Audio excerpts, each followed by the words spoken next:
When you change the way you see yourself, the world has no choice but to follow. Machiavelli proved this from a dungeon in Florence in 1513, stripped of everything. He wrote the book that changed how humanity thinks about power for 500 years. 7 lessons. Let's get into it. Most people spend their entire lives operating under an identity they never consciously chose. Not because they are weak, because they were handed that identity at an age when they had no mechanism to evaluate it and no vocabulary to reject it.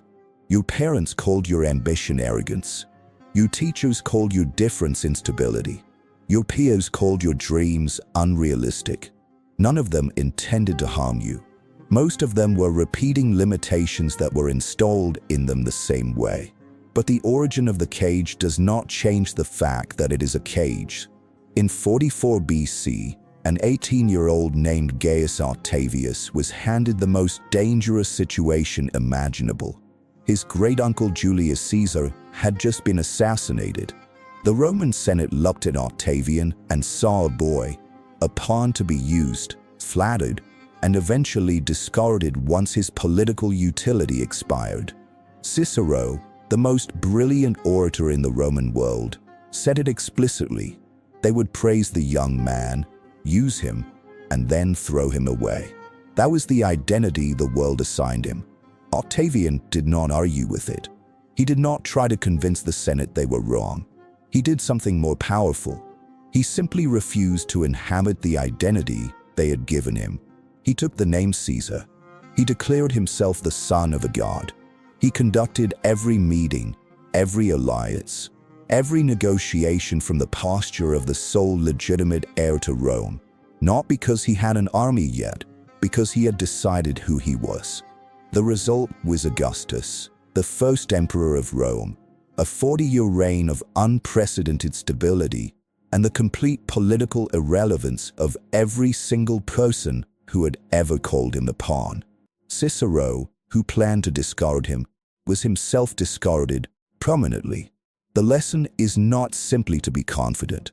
The lesson is that the world will always assign you an identity lower than your actual ceiling. It will do this not out of malice, but because people assess you based on the evidence available to them, and the evidence available to them is almost always a limited and outdated picture of who you are still becoming. If you accept the assignment, you will spend your entire life inside a frame that someone else drew. If you decide, clearly and without needing external confirmation, who you actually are, the world eventually has no choice but to rearrange around that decision. Other people do not read your resume when they encounter you. They do not access your credentials, your intentions, or your track record from previous situations they were not part of. They read you. They read the way you move into a space, the quality of your eye contact, the pace of your speech, the way you hold yourself when nothing is particularly at stake. And they render a verdict, usually within 4 seconds, about whether you are someone to take seriously or someone to work around. That verdict is never stated out loud, but it shapes every interaction with that person from that moment forward. In 1968, psychologist Robert Rosenthal conducted a study that became one of the most replicated findings in educational psychology. He told teachers at a San Francisco elementary school that certain students, selected through a special assessment, were on the verge of an intellectual breakthrough. The truth was that the list was entirely random. There was no assessment. The students were selected arbitrarily. After 1 year, the students who had been labeled as about to bloom had gained an average of 12 IQ points. The rest gained 8.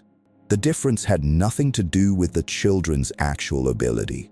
It had everything to do with how the teachers treated them. More attention, higher expectations, richer feedback, because the teachers believed, based on a label that was completely fabricated, that these particular children were worth investing in more fully. The children responded to the investment by becoming exactly what was expected. This is the Pygmalion effect. But read the deeper layer. The teacher's expectations did not generate themselves out of nothing. They came from a signal, a label that shaped their perception before a single lesson was taught. In real life, nobody hands you a label in an obvious way. You assign it to yourself through the signal you broadcast in the first moments of every encounter. The way you apologize unnecessarily. The way you fill silence that did not need filling. The way you explain yourself to people who are not asking. Machiavelli observed this 400 years before modern psychology confirmed it. When he described Cesare Borgia entering Romagna in 1499, Borgia did not yet have a reliable army or confirmed alliances. But he conducted every meeting, every negotiation, every entry into a new territory from the posture of a man who had already decided the outcome.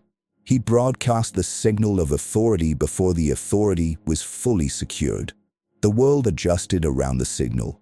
The people who get exploited most consistently in any environment are not the least capable. They are the most capable people who broadcast the wrong signal. Real ability combined with apologetic behavior reads, to the strategically minded people in the room, as an opportunity. They see not a humble person, but an underpriced asset. Ask yourself what the first 4 seconds of any room communicate about you. That answer is worth more than almost anything else you could work on. Every time you explain yourself to someone who did not ask for the explanation, you are handing them a map to your self-doubt. Every time you justify a decision to someone who has no real authority over it, you're providing the exact coordinates of your uncertainty and dressing it up as transparency. Machiavelli wrote that men judge more by what they see than by what they feel, meaning visible action carries 10,000 times more weight than stated intention. Words are the cheapest currency in any social environment.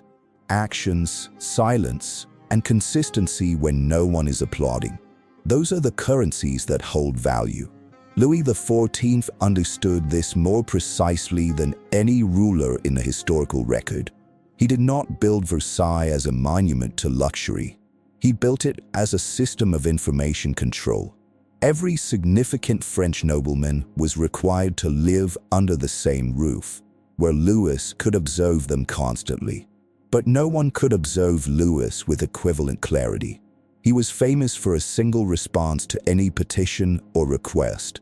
I will consider it. Never yes, never no. Strategic silence held absolute. The result was that the entire French court lived in permanent anticipation. Nobody moved without calculating Louis's likely reaction because nobody knew what that reaction would be. That uncertainty was not accidental. It was the mechanism through which he maintained complete authority for 72 years, the longest reign in European history. The important qualification here is that silence only functions as power when you have already built a foundation of demonstrated competence and value. Psychologist Elliot Aronson showed through the pratfall effect in 1966 that highly competent people who stay quiet are perceived as deep and commanding. People with no established track record who stay quiet are simply perceived as having nothing to say. The formula is build the foundation through action, then protect it through silence. Not silence first. Foundation first. Silence after. Your most dangerous opponent does not come from outside. It does not arrive through competition or betrayal or circumstance. It arrives as a whisper that sounds exactly like your own voice. It is not the right time yet. The conditions are not quite right. Wait until things settle and then make the move. Carl Jung called this the shadow, the part of the self that a person refuses to examine, refuses to drag into conscious light. He wrote that until you make the unconscious conscious, it will direct your life and you will call it fate. The shadow does not need to destroy your ambition outright. It only needs to delay it.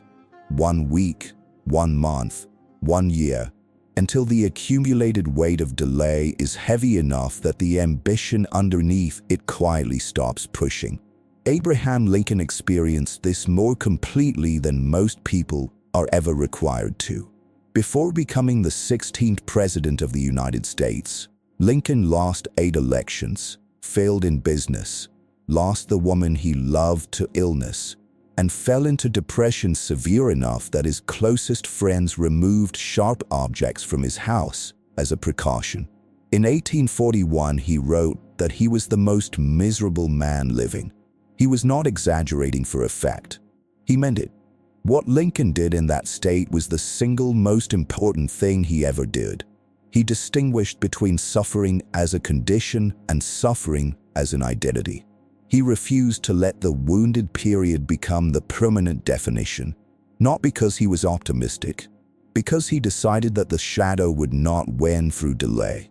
The result was the presidency in 1860, the leadership of the country through its most existential crisis, the abolition of slavery, and a legacy that has outlasted every opponent who ever doubted him. Machiavelli wrote that the most catastrophic losses do not come from external enemies, but from the moment a person becomes their own resistance. When internal opposition is stronger than internal drive, the battle is lost before any external action is even attempted. You do not negotiate with the shadow. You do not try to argue it into cooperation or wait for it to become less loud. You identify it precisely. You calculate what it has already cost you in time and opportunity, in versions of yourself that were available and not pursued. And then you make a decision, cold, deliberate, irreversible, that it no longer has a vote. A goal is something you reach for. A standard is something you refuse to fall below. They sound like variations of the same thing. They are not. A goal lives in the future, always at a distance, always dependent on conditions cooperating. A standard lies right now, in the decision you are making in this moment, in the behavior you are either maintaining or abandoning today. When the future-dependent goal hits an obstacle, it gets deferred. When a standard meets an obstacle, it gets defended, because the standard is not about the future. It is about who you are right now. Marcus Aurelius did not write the Meditations in comfortable palace conditions. He wrote them at the front of a war that lasted 19 years, during a plague that was killing millions across the empire, amid daily evidence that the world was harder and more chaotic than any emperor's training had fully prepared him for. Every morning before heading into whatever the day required, Marcus sat down and wrote, not for posterity, not to be published, for himself, to maintain his internal standard against the daily pressure of events that were actively trying to erode it. He wrote to remind himself what he refused to accept from himself, not as punishment, but as the architectural maintenance of a self he had decided to inhabit regardless of external conditions. 19 years of that practice, never abandoned, produced a ruler who held together one of history's largest empires through conditions that destroyed lesser governance. Machiavelli observed that the leaders who lasted were not always the most talented people of their era. They were the ones who maintained the highest personal standards and built the environments necessary to protect those standards from erosion. Talent without discipline is unrealized potential. Intelligence without direction dissipates.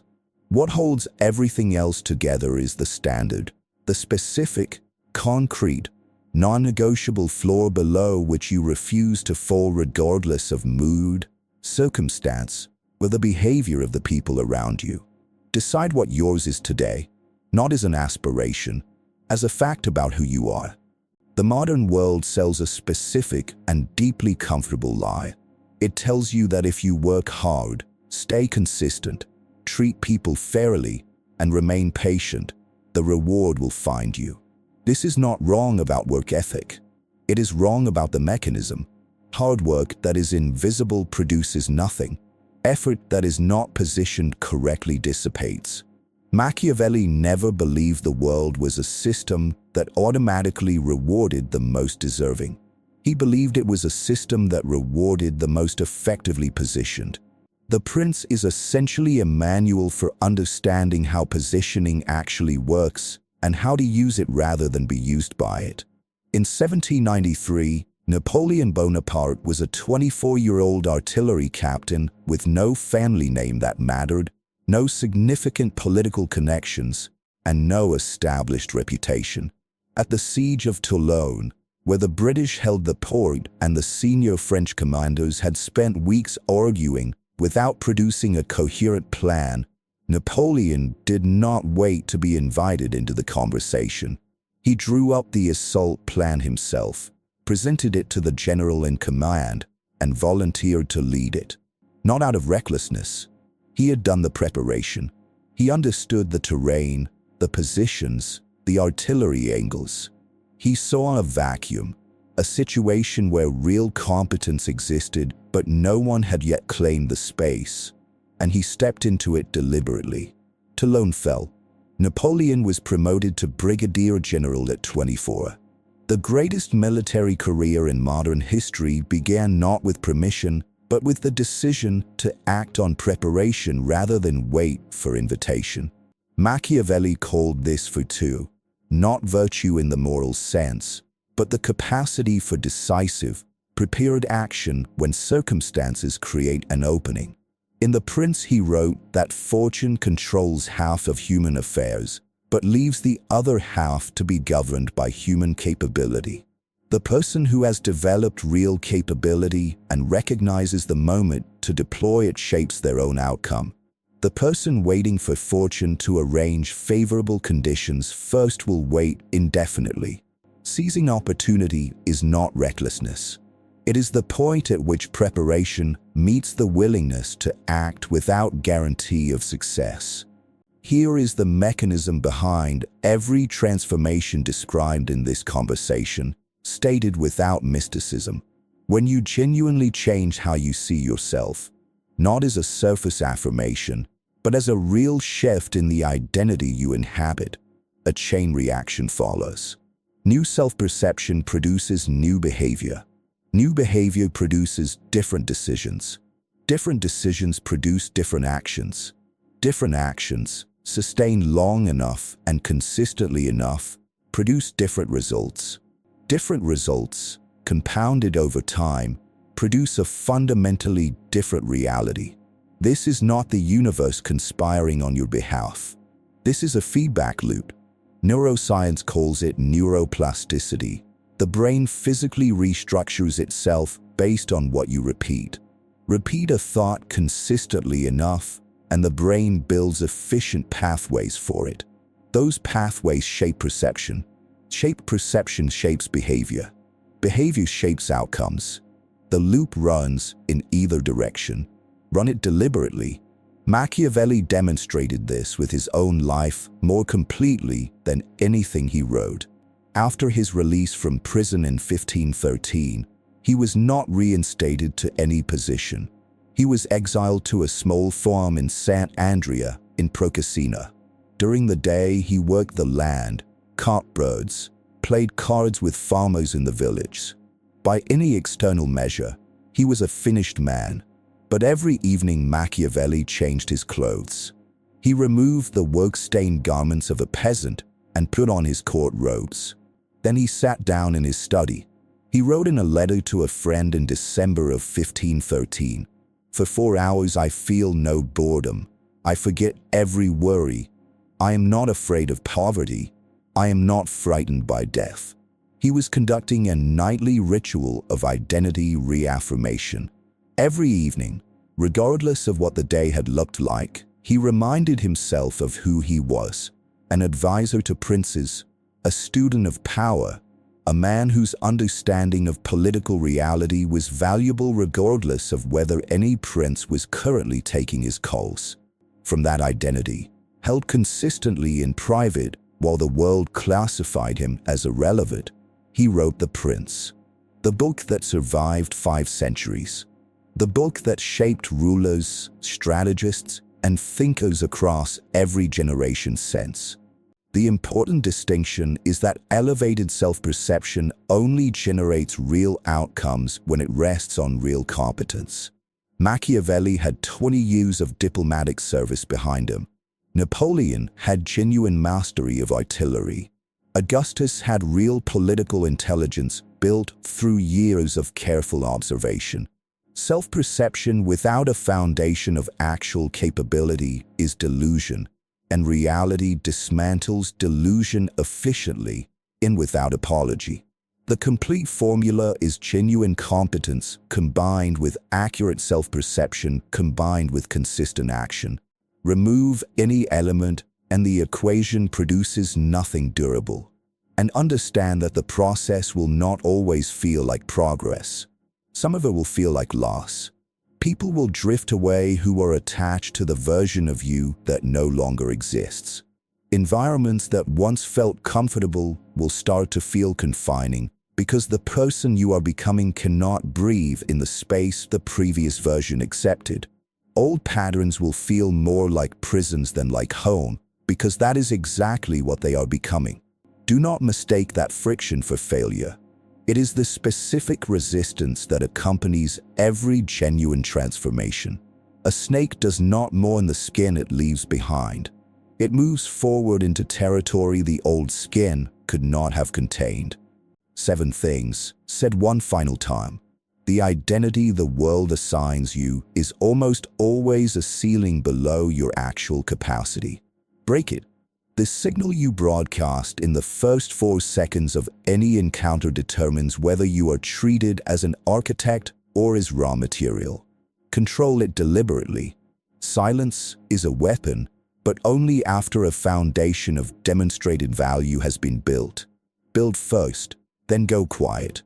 The internal resistance that whispers not yet and conditions are not right does not need to defeat you. It only needs to delay you indefinitely. Deny it the delay. Standards held consistently produce what goals aimed at the future never can. Set yours and hold them without exception. Power is not distributed to those who deserve it. It is claimed by those who are prepared and willing to step into the space that nobody else is filling. Step in, and the world does not rearrange itself through magic. It rearranges because changed behavior produces changed results, and changed results compounded over time produce a changed reality. Trust the mechanism. Machiavelli wrote The Prince not for the comfortable or the content. He wrote it for the person willing to see the world as it actually operates and cold enough to act on that understanding. The question is whether that description fits you. Tonight, before you sleep, write 3 sentences. Who you are, where you are going, what you refuse to accept from yourself. Do not share it with anyone. Power begins with declarations that no audience hears. There is something worth sitting with after absorbing all 7 of these lessons together. Most people encounter ideas like these and feel the recognition immediately. They nod along. They feel something shift in the moment. And then they walk back into their ordinary day, and the ordinary day reasserts its gravity. The alarm goes off at the same time. The same patterns run. The same hesitations arrive. The same internal voice whispers the same reasons to wait. And by the end of the week, the recognition has faded, and the old operating system is running again like nothing happened. That is not a character failure. That is just what ideas without implementation produce. Recognition without the specific behavioral change that makes the recognition real is just entertainment dressed up as growth. So the question after all 7 of these lessons is not whether they resonated. The question is which one requires the most immediate action from you specifically, right now, given where you actually are. For most people, it is the identity. Because everything else downstream of that, the signal you broadcast, the way you use silence, the way you handle internal resistance, the standards you hold, the opportunities you step into, the results you produce. All of it is shaped by the underlying picture you carry of who you are and what you are capable of. If that picture is still the one that was assembled for you by people who loved you but saw you through the lens of their own limitations, everything built on top of it is built on an unstable foundation. The Machiavelli story at the beginning of this conversation is worth returning to here, because the most remarkable thing about it is not that he wrote The Prince. It is that he wrote it in conditions designed specifically to make him feel like a finished man. He had lost everything that most people use to tell themselves who they are: the title, the position, the income, the political connections, the public identity. All of it was gone. What remained was entirely internal. And it turned out that what remained was the only thing that actually mattered. The 20 years of genuine understanding. The framework for seeing how power actually worked. The identity of someone who had something worth saying to people who wielded authority over the world. None of that required external confirmation to be real. It just required him to keep inhabiting it when the external evidence was pointing entirely in the other direction. That is the specific kind of self-perception being described across all 7 of these lessons. Not the kind that requires the world to confirm it first. The kind that stays consistent when the world is actively communicating the opposite. The kind that produces behavior which is so persistently misaligned with the external evidence that eventually the external evidence has to change to catch up. That is not stubbornness. That is the exact mechanism by which every person in this conversation, Octavian, Borgia, Louis XIV, Lincoln, Marcus Aurelius, Napoleon, Machiavelli himself, produced outcomes that the world around them had declared impossible before they were achieved. The world does not need to believe in you first. You need to believe in you first. Then act from that belief consistently enough and at a high enough standard that the world eventually has no honest choice but to revise its assessment. That revision rarely comes with an apology. It rarely comes with acknowledgement that the doubt was wrong. It comes quietly, in the form of changed behavior from the people around you, changed opportunities that start appearing, changed energy in rooms you used to enter under the old signal. You will feel it before you can fully document it. And when you feel it, you will understand that this was never about convincing anyone. It was always about the consistent daily decision to inhabit the more accurate version of yourself until that version became the only version available. That is what Machiavelli did in the dungeon. That is what he did on the farm. That is what he did every evening when he changed his clothes and sat down in a room that the world thought was occupied by a defeated man, and wrote as the man he had always been and had never stopped being. You have the same choice available to you right now. Not the dramatic version, the quiet version, the everyday version, who you decide you are when nobody is watching, how you carry yourself when there is nothing particular at stake, the standards you hold on the Tuesday afternoons that nobody will ever write about. Those ordinary private decisions are the actual building blocks of the identity that eventually makes the world rearrange. Start there. Start tonight. Start with the 3 sentences. Then show up tomorrow and do the work that the person in those 3 sentences would do. And the day after. And the day after that. Not because it will always feel powerful. Because the compounding of consistent aligned action over time produces outcomes that no single dramatic moment could have manufactured. The world rearranges slowly and then all at once. Do the work that earns the rearrangement.